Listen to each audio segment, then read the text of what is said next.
global happenings today.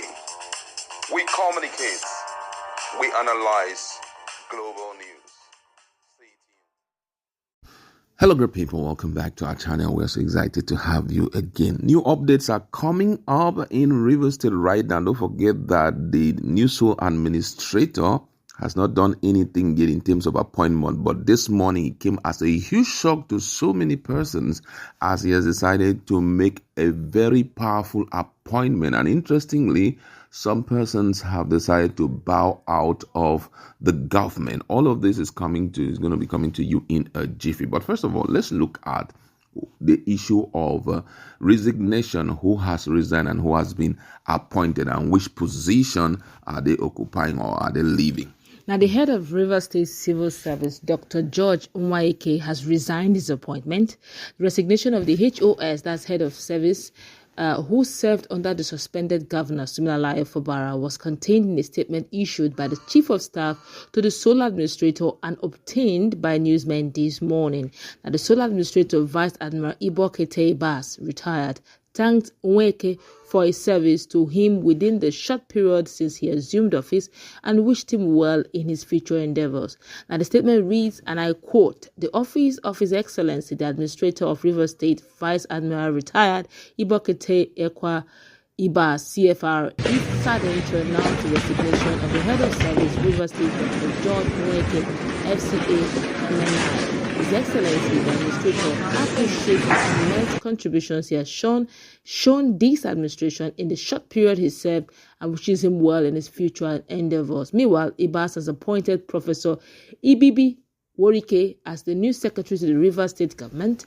Wike's appointment was contained in a statement from the office of the sole administrator, also obtained this morning.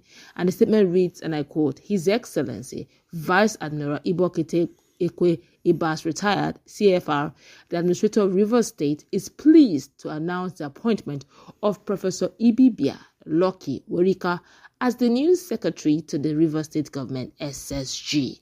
His appointment follows careful consideration of his credentials, extensive experience, and performance during rigorous selection process.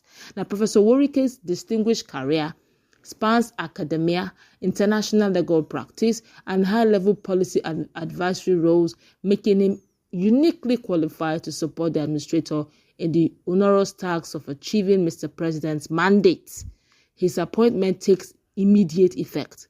Professor Werike's appointment reflects the administrator's commitment to harnessing the great human capital of Rivers State and the Rivers people to work with him to achieve the much-needed peace, stability, and security."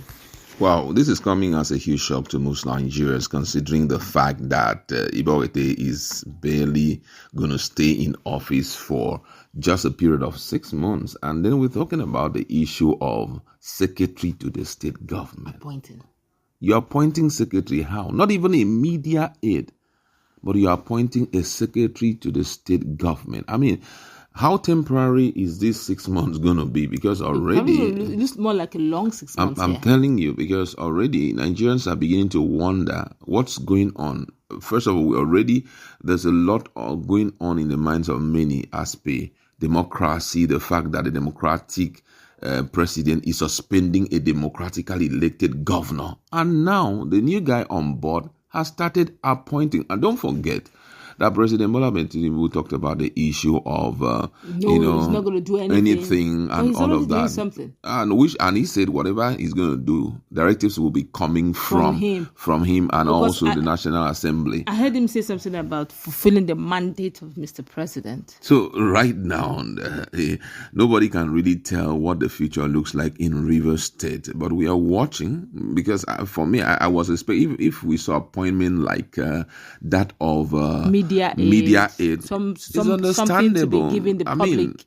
Someone like Onanoga, who is a media aide to the president, you choose someone like that around you. I mean, because with SSG being brought in, we should be expecting commissioners also very soon. We're going to be expecting commissioners also to come in. We'll probably be expecting chairman, heads of local government. Now, that brings me, a lot of things are coming, into perspective.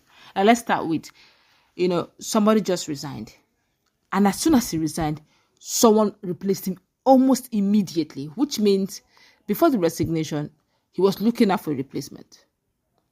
Let's just think it. Just imagine it. He was looking out for a replacement. So which means before the resignation, they must have given them pre-knowledge that you are going to tender your resignation. I don't want to sack you.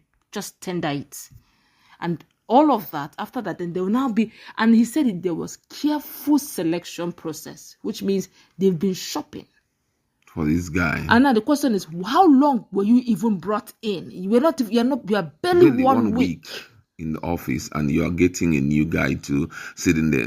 But I think, and salaries have not yet been paid. He has, I think he has instructed that they should pay outstanding salaries of the local government area. We don't even know if next month something's going to change. Because if this one happens, then we should be expecting much more appointments. So the big question is the issue of the 6 months. Now, I think most people were of the opinion that Sideline Fubara should have resisted the instruction from the president. But some people also believe that if you resist it, it will give good reasons why you are being called a tyrant. Please, why not try? Tyrant. And when you are called a tyrant and a dictator, that again will push us to a situation whereby there will be concrete evidence why they should be state of emergency in Rivers State. So everybody's like, play calm. And that's why if you check, most of the media aides of most of the people who are in the media team of Sideline Fubara are going around town and to show you how calm the town is, just to let the president know that what you did was outrightly illegal, because the provision of section 305 stipulates why you must bring an emergency rule, and none of that was present in Rivers State. Okay, even if we are going to be okay with that, looking at the situation now, everyone just want to be calm, waiting for that 6 months. But this appointment of secretary to the state government, 6 months, and you're getting secretary to this. Why not keep maintaining the old one? You're not going to stay long. Come on, you're not going to stay long. It's just 6 months. This year you will leave. Exactly. So why are you getting a new person? I think by August or so, he's out of that position. So why are you getting a new person? I mean, it leaves us with so many questions. Nigerians are really talking. Some say that democracy is finally in the process of passing out in Nigeria. Some believe that they're trying to intertwine democracy and military rule and dictatorship. And some believe that it's a case of just trying waters, just to see if it works here and the people are calm about it. Maybe we're going to try another place and all of that. But be that as it may, Iboite is there. He has done his own thing. The big question is, what's the next appointment we should be expecting? Because much more. Yeah. I can bet you this is definitely not going to be the last. Mm-hmm. This is just the first one, and that will be now the secretary will be the one interfacing, no longer him talking. Yeah. So what I want you to give out, informations I want to remains. Now, another thing that most Nigerians were questioning, the Supreme Court says that when a democracy is fully established in Rivers State, in other words, presentation of budgets and everything, only then will they release funds to Rivers State allocation to them. But this guy here has not even made the people to know how their monies are going to be expended. They have no idea. It's going to be sitting there for the next 6 months. He does not even know the budget. You understand? He has no idea. So when the lump sum comes to him, because I believe that the lump sum is going to be coming to him every month. When it comes to him, how does he shift it to the different places in terms of project? Is he going to be running with the budget that was prepared by the suspended governor, or is he going to be running with? I mean, so many questions that is begging for answer. Yeah, exactly. So, and I feel that maybe as at the time that he will be walking out of office, there should be demand for him to give full audit of how he expended the money, because there is no budget right now. Who will demand it? Come on, I mean, this. The Supreme Court deems it fit that this kind of thing should do the needful, and that same Supreme Court could not find any footing at all to ask Iboite how he's going to run a state without a budget that has been approved. But Martin Amahile. So what budget is he running with? Wow. So many things I must say. Let's just leave it there. And let's be in a conversation and talk more on this. What's your standpoint on